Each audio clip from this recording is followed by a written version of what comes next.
In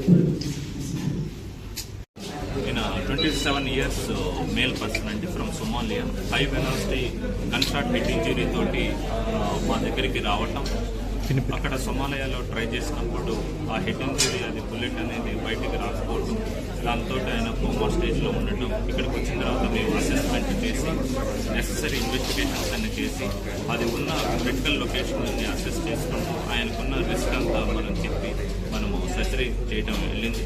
చాలా complicated surgery, 12 hour surgery with team efforts, with management support. It went very smoothly and patient recovery కూడా ఎలాంటి ఇబ్బంది లేకుండా చాలా స్మూత్ రికవరీ అనేది పేషెంట్లో మనం చూడటం. ఇది ఆపరేషన్ 12 hours అండి.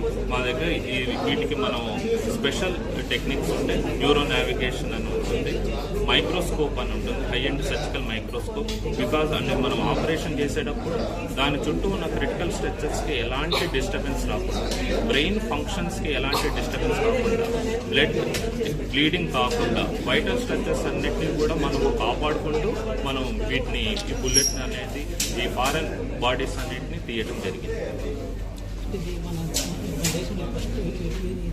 ఇలాంటి కేసెస్ చాలా రేర్గా జరుగుతుంటాయండి సర్జరీస్. ఎందుకంటే మనం స్కల్ బోన్ మీద లేదంటే బ్రెయిన్కి పెరిఫెరీ అంటాం, అంటే ఇది డీప్గా ఉంది.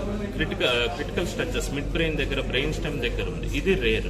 ఏదైనా సూపర్ఫిషియల్గా ఉంటే తీయటం చాలా ఈజీ జరుగుతుంది ఇలాంటి బుల్లెట్స్. కానీ క్రిటికల్ స్ట్రక్చర్స్లో డీప్గా ఉన్న బ్రెయిన్ని మనం హ్యాండిల్ చేసి అది సక్సెస్ఫుల్గా రికవరీ కావటం అనేది ఇట్స్ ఏ వెరీ రేర్.